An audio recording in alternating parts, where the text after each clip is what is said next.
He is a planner, urban designer, and director of Group Hound Associates New York office.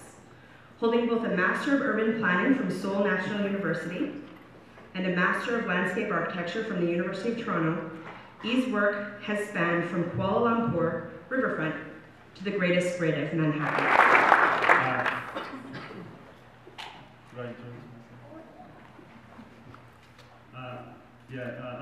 I'm invited as a winner of the Women's Project. Our project is a Wool House. So some of you might expect I have a tip to be successful in competitions. My answer is it's your luck. I totally believe it. And one thing I can tell you is that you have to be very simple to be successful in competition at least. You have to talk to your children, and they should understand what you're saying. That's what I can say. So, and for me, competition process is really hard to understand. You cannot figure out how your jury likes you or not. So this is like a snowball phenomenon, natural phenomenon. So we can never figure out how it works. But the clear thing is that you have to find a good partners, like these people. You're four people, and me there, like pretending to push. My colleague Michael is really pushing hard. But even if you fail in the competition, you don't have to worry about it. So Alan Jacobs said it's very bad idea to give a word to younger people. So you don't have to worry about it. It's winning is poison, losing is good for you.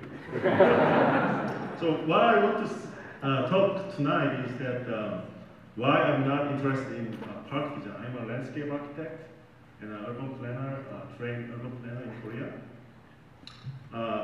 So I have worked like almost 10 years doing competitions a lot, but I'm not really interested in park because park is kind of very old idea. It's kind of invented in 19th century, maybe by the creation of Central Park. So it used to be very bourgeois idea about park. A lot of middle class people in Manhattan try to figure out the park. So I think, but Central Park idea is still reviving in Asia, like in Korea and China a lot. This is like a Central Park idea. This is a Yongsan development, but I always see that the park is kind of a backdrop of much larger development.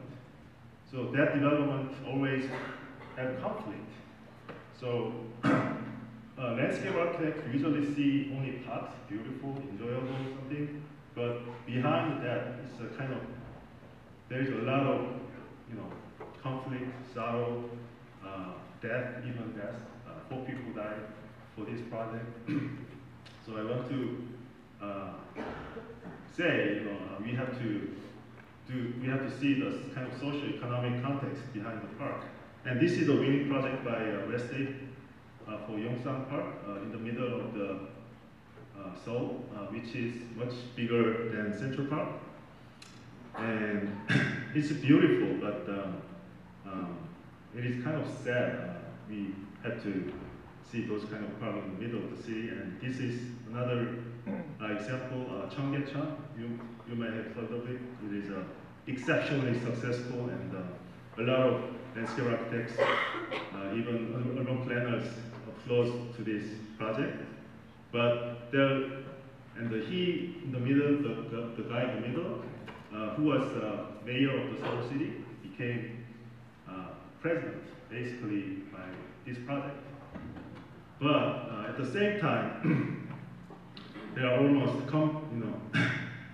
people behind the scene, and this guy who was my professor and who was the chief of the project was sentenced like 3 years in prison for corruption. So I know that the Canadian context is different, but still in Asia and China, Korea, there is a lot of something missing scene behind that. And the park is kind of used by developers as a justification, and even by the environmentalists. They always promote parks, but they don't care about the context, I think.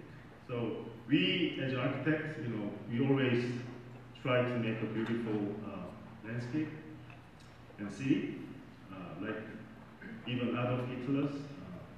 When before he became the leader of the Nazi.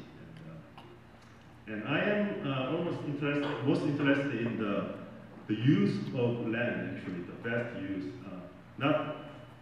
So I think that it doesn't have to be park.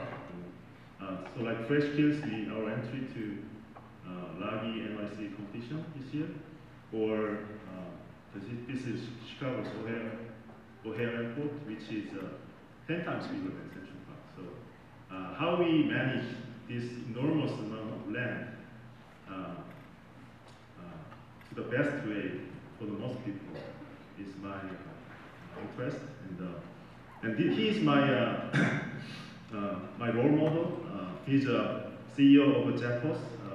If you know, Jappos is a online shoe company, and he's doing a marvelous project in Las Vegas. He's moving his suburban headquarters to downtown Las Vegas. It's called Downtown Project. And this guy doesn't know anything about urban planning or landscape architecture. So his mind is so free, and he's kind of creating enormous projects like this, container parks, and he's changing the whole downtown Las Vegas area, and that's really amazing to me. So I think we have to very open-minded as a landscape architect or urban planner, or as a architect.